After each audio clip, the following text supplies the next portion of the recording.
120 tonnes de coltan par mois, 800 000 $ de revenus mensuels, 5 000 à 7 000 soldats rwandais sur le sol congolais, 2 capitales provinciales tombées.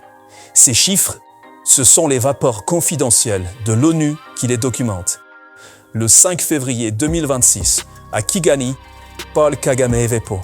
Je cite, « Si le Rwanda était en RDC pour ses minerais, nous serions 100 fois plus riches qu'aujourd'hui. » Une formule choc, une défense apparemment logique, mais qui interroge. Comment un pays sans réserve minière significative exporte-t-il massivement du coltan? Comment justifier 7000 soldats au Congo pour neutraliser des FDLR affaiblis, alors que le M23 conquiert précisément les zones minières les plus riches du monde? Bienvenue dans cette édition d'Inside News Review. Aujourd'hui, nous mettons face à face les déclarations de Paul Kagame et les faits vérifiables. Nous confrontons sa rhétorique à la réalité documentée. Nous posons la question que personne ne semble vouloir poser. Et si Kagame avait raison, mais pour de mauvaises raisons. Lors de l'Omushikirano du 5 février 2026, Kagame déploie une rhétorique construite sur 3 piliers. Premier pilier, l'argument économique. Je cite, « Si nous volions les minerais du Congo, le Rwanda serait 100 fois plus riche. » La logique semble imparable. Si pillage il y a, où est l'enrichissement massif? Mais voilà le problème. Kagame raisonne comme si le seul modèle de pillage était le vol direct et massif, enrichissant spectaculairement le trésor public. Or, les rapports onusiens décrivent un système autrement plus sophistiqué. Le M23 contrôle les zones minières. Le M23 taxe la production à hauteur de 800 000 $ mensuels rien que sur le coltan. Des entreprises privées rwandaises comme Boss Mining achètent ces minerais de contrebande. Le Rwanda les transforme, les certifie, les légalise, les exporte. Résultat, les entreprises s'enrichissent. L'industrie minière rwandaise se développe. Le pays devient un hub régional de transformation. Mais les revenus n'apparaissent pas comme produits d'un vol dans les comptes publics. C'est du business, pas du banditisme. Et c'est précisément ce qui rend l'argument de Kagame techniquement correct, mais fondamentalement trompeur. Deuxième pilier, les doubles standards. Kagame compare Tshisekedi à un enfant gâté de la communauté internationale.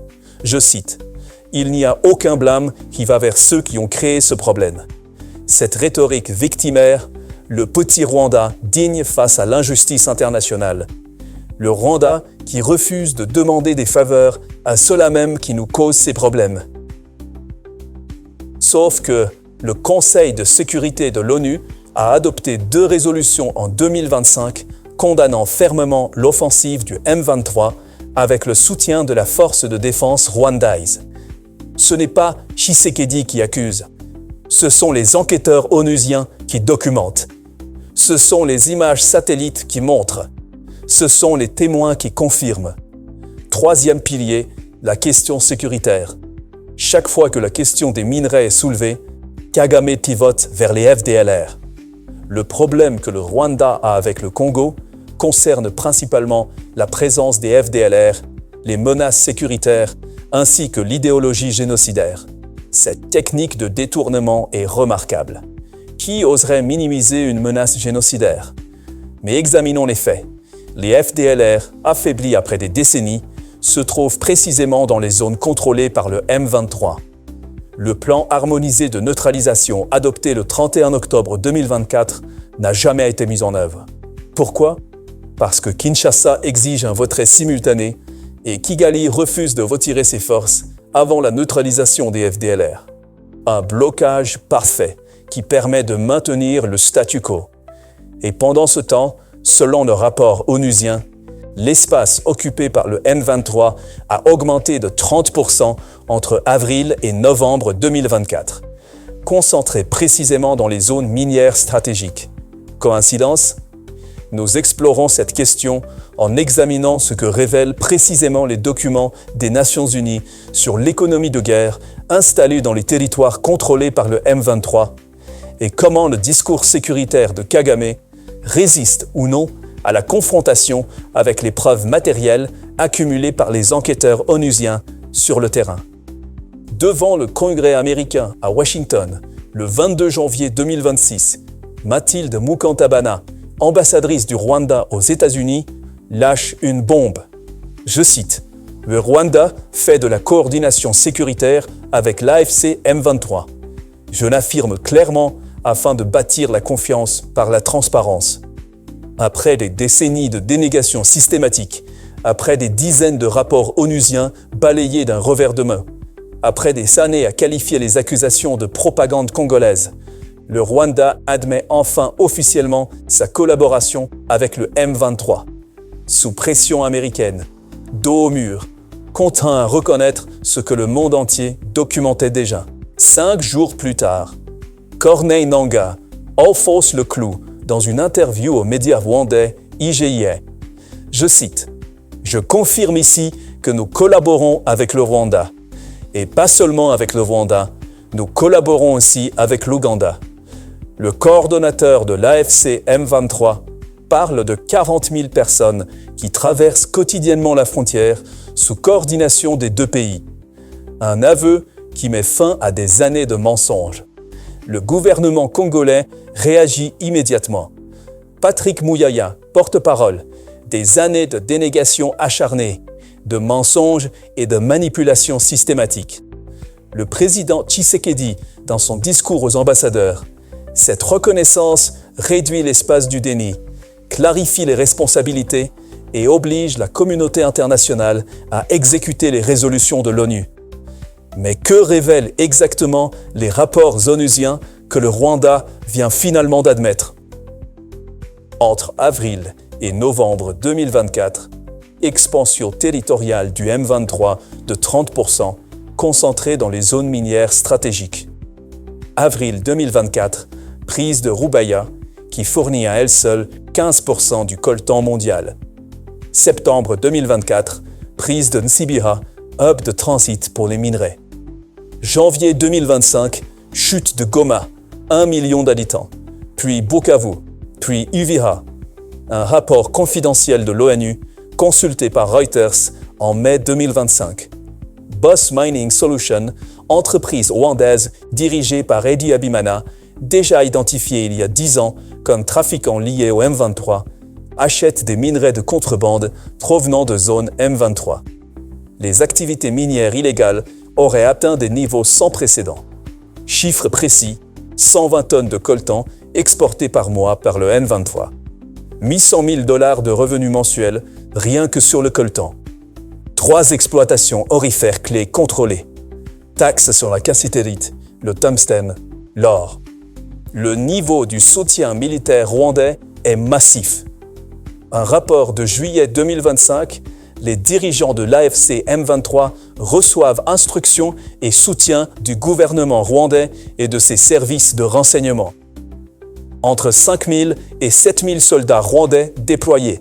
Je cite, « Les FDF sont allés au front, ont utilisé des armes de haute technologie et ont directement pris part au combat. » Équipement fourni, drone Bayraktar TB2 turc, système anti-aérien, guerre électronique. Les experts onusiens parlent de commandement et contrôle exercés par Kigali. Expression technique qui signifie les décisions stratégiques et tactiques sont prises à Kigali, pas par les dirigeants du M23. La reconnaissance officielle du 22 janvier change tout. Ce n'est plus la RDC qui accuse. Ce n'est plus l'ONU qui documente. C'est le Rwanda lui-même qui admet. Sous le terme euphémisé de coordination sécuritaire, certes, mais l'aveu est là, officiel, devant le Congrès américain. Alors la question se pose différemment maintenant. Comment Kagame peut-il affirmer que le Rwanda ne tire aucun profit des minerais congolais quand son pays reconnaît officiellement coordonner avec un groupe qui contrôle les zones minières, taxe 800 000 $ mensuels et exporte vers des entreprises rwandaises? La réponse de Kagame est d'ailleurs révélatrice. Alice Uwazé, directrice du Rwanda Mines Petroleum and Gas Board, affirme lors de l'Umushikirano que le Rwanda vise à devenir un hub régional pour les minerais transformés, que le pays capture de la valeur au lieu d'exporter des matières premières brutes. Kagame lui-même critique ceux qui suggèrent que le Rwanda devrait laisser passer les minerais sans les transformer. Je cite, « Pourquoi les ressources devraient-elles simplement transiter par le Rwanda sans transformation ?» Question légitime. Sauf que transiter par le Rwanda implique que ces minerais viennent d'ailleurs. Et cet ailleurs, selon l'ONU, et maintenant selon l'aveu même du Rwanda, ce sont les zones contrôlées par le M23 au Congo. Cette défense involontaire révèle la véritable stratégie. Créer un système où les minerais congolais transitent légalement par le Rwanda pour transformation et exportation. Un système qui enrichit l'industrie privée rwandaise sans apparaître comme un pillage flagrant. Cette économie parallèle, désormais officiellement reconnue par Kigali, nous conduit à examiner les accords internationaux censés mettre fin au conflit et à comprendre pourquoi, malgré les promesses de paix signées à Washington, rien n'a changé sur le terrain et pourquoi cette reconnaissance officielle intervient précisément maintenant sous pression américaine. Donald Trump réunit Tshisekedi et Kagame le 4 décembre 2025 pour signer les accords de Washington. Trump dans son style « Tout le monde va gagner beaucoup d'argent ». Puis, ils ont passé beaucoup de temps à s'entretuer. Maintenant, ils vont passer beaucoup de temps à profiter des États-Unis. L'accord comporte 3 volets. Cessation des hostilités, retrait des forces rwandaises et neutralisation des FDLR en 90 jours. Et le 3e volet, le vrai, cadre d'intégration économique régionale centré sur la coopération dans les chaînes d'approvisionnement des minéraux critiques et le développement d'investissements américains. Problème numéro 1, l'accord n'a aucun caractère contraignant. 5 mois après la première signature, le 27 juin 2025, rien ne s'est passé sur le terrain. Retrait rwandais? Non. Neutralisation des FDLR? Non. Cessez-le-feu? Violé quotidiennement. Problème numéro 2. Le M23 n'est pas partie prenante de cet accord. Ce sont pourtant eux qui tiennent le terrain. Processus parallèle à Doha avec le gouvernement congolais. Au point mort depuis des mois. L'Observatoire de la dépense publique alerte. Risque important de dépendance structurelle pour la RDC. Le pays ne maîtrise toujours pas ses chaînes de valeur internes et n'a pas développé d'industrie locale capable de transformer ces minerais. L'ODP redoute que cet accord risque de cantonner la RDC dans un rôle traditionnel de fournisseur de matières premières sans créer de valeur ajoutée locale. Détail révélateur, l'Union européenne prend des sanctions en mars 2025 contre des individus et entités rwandais, mais ne touche pas au protocole d'accord UE-Rwanda sur les chaînes de valeur durable pour les minerais critiques. Message clair, sanctionner pour la forme, préserver l'accès aux minerais stratégiques. Avant de partir pour Washington, Tshisekedi avait tracé des lignes rouges le 28 novembre devant la diaspora en Serbie. Je cite, « On ne fera ni brassage ni mixage.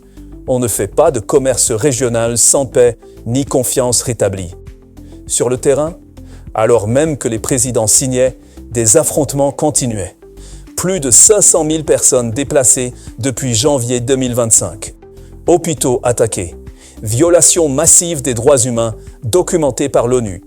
Antonio Guterres salue les accords comme une avancée majeure. Mais son porte-parole confirme que l'ONU n'était pas directement associée à l'initiative américaine. Question. Pourquoi l'ONU, qui dispose de la MONUSCO sur place et des rapports d'experts les plus détaillés, a-t-elle été mise à l'écart? Le plan harmonisé, adopté le 31 octobre 2024 à Rubavu, établissait un calendrier en 4 phases pour neutraliser les FDLR. Jamais mis en œuvre. Raison? Kinshasa exige un retrait simultané. Kigali refuse de retirer ses forces avant la neutralisation des FDLR. Cercle vicieux parfait qui arrange le maintien du statu quo.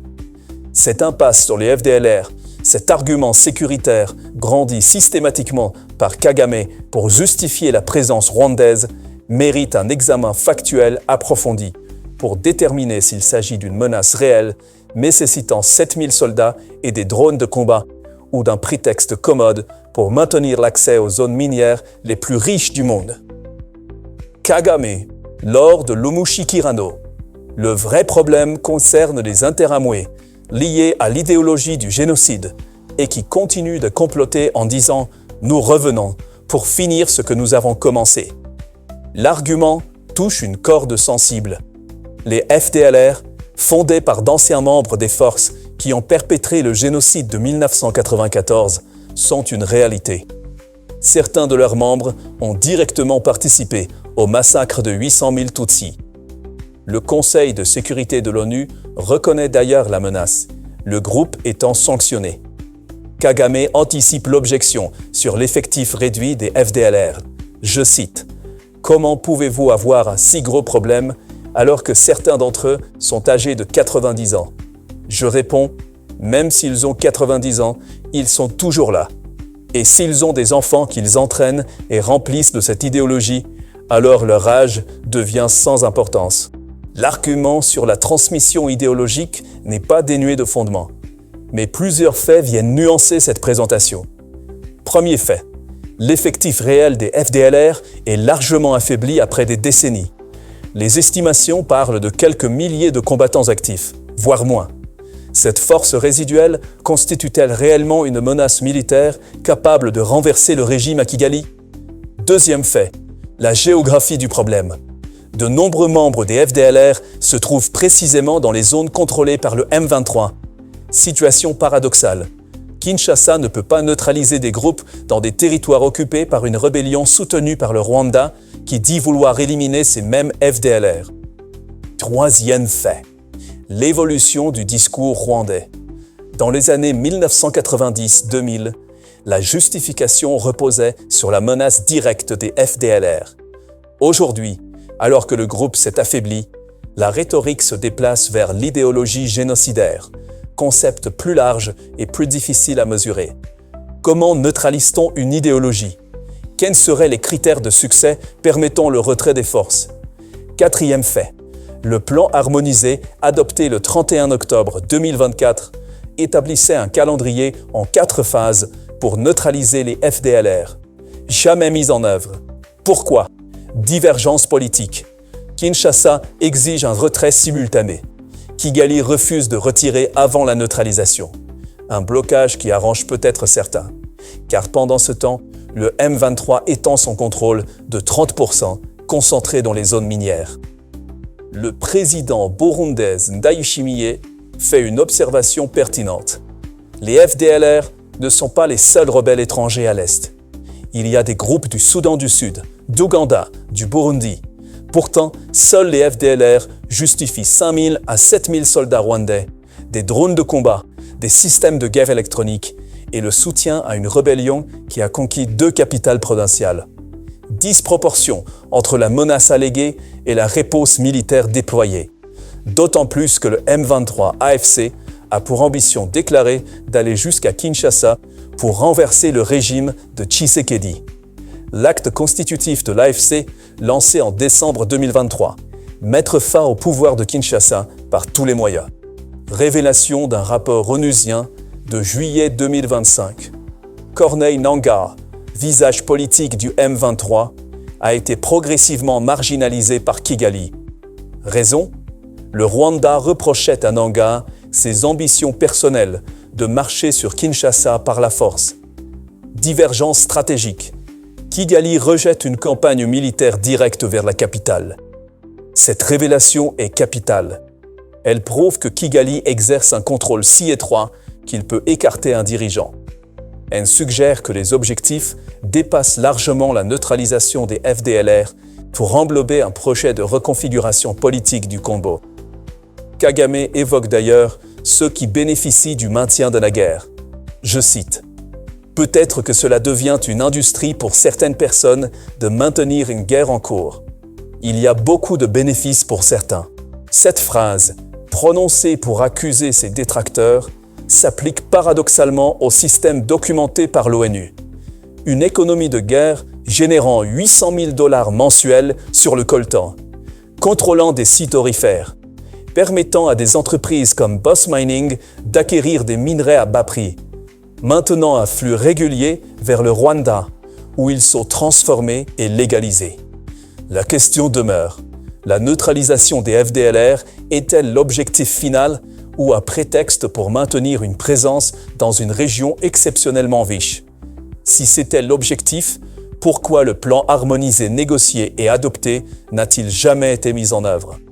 Cette interrogation nous ramène à la dimension géopolitique globale de ce conflit, où les intérêts des grandes puissances pour les minerais stratégiques déterminent qui profite réellement de l'instabilité dans l'est du Congo, et pourquoi aucune solution durable n'émerge malgré 3 décennies de guerre et plusieurs millions de morts.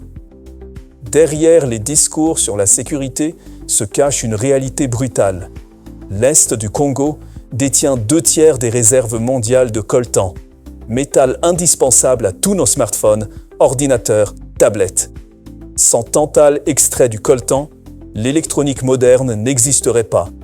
La région produit aussi 70% du cobalt mondial, essentiel aux batteries des véhicules électriques. Le tungstène, la cassitérite, l'or, le lithium, les terres rares. La transition énergétique mondiale a multiplié la demande. La guerre en Ukraine a accru la conscience occidentale de sa dépendance aux chaînes d'approvisionnement. Dans ce contexte, le Rwanda s'est positionné comme hub régional de transformation minière. Le pays ne dispose pas de réserves significatives de ces minerais qu'il exporte pourtant massivement. Le mécanisme, les minerais congolais transitent par le Rwanda où ils sont transformés, certifiés, légalisés, puis exportés. L'Union européenne a signé avec le Rwanda un protocole d'accord sur les chaînes de valeur durables pour les minerais critiques. Ce MOU n'a pas été touché malgré les sanctions de mars 2025 contre des entités rwandaises. Message: la géopolitique des minerais prime sur les considérations humanitaires. Les États-Unis, sous Trump, affichent clairement leurs priorités.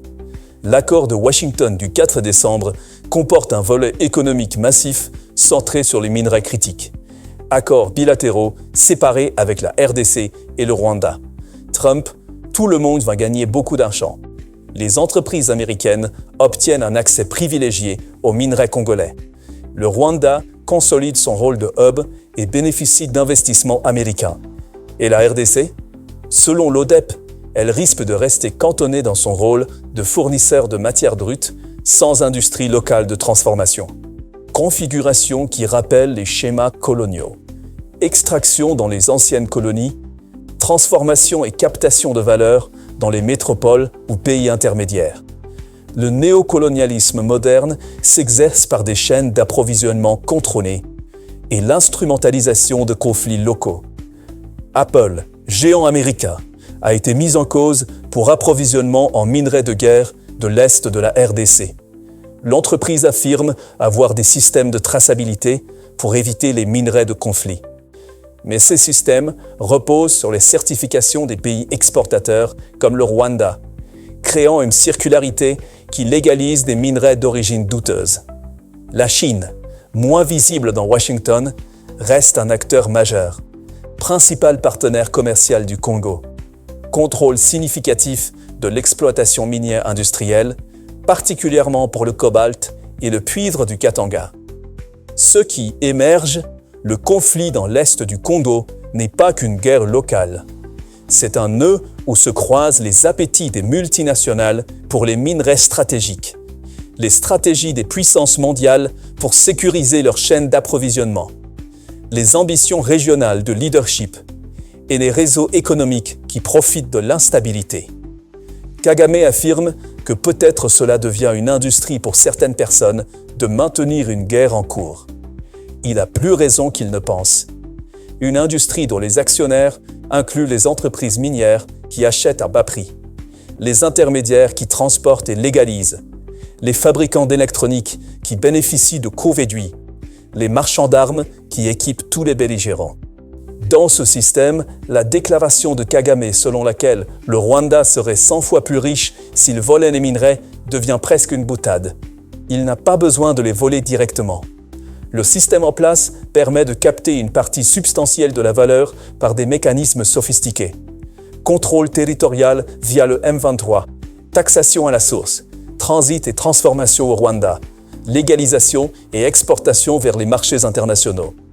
Un système qui enrichit sans que les revenus n'apparaissent comme produits d'un pillage. Ce constat nous amène à une question finale.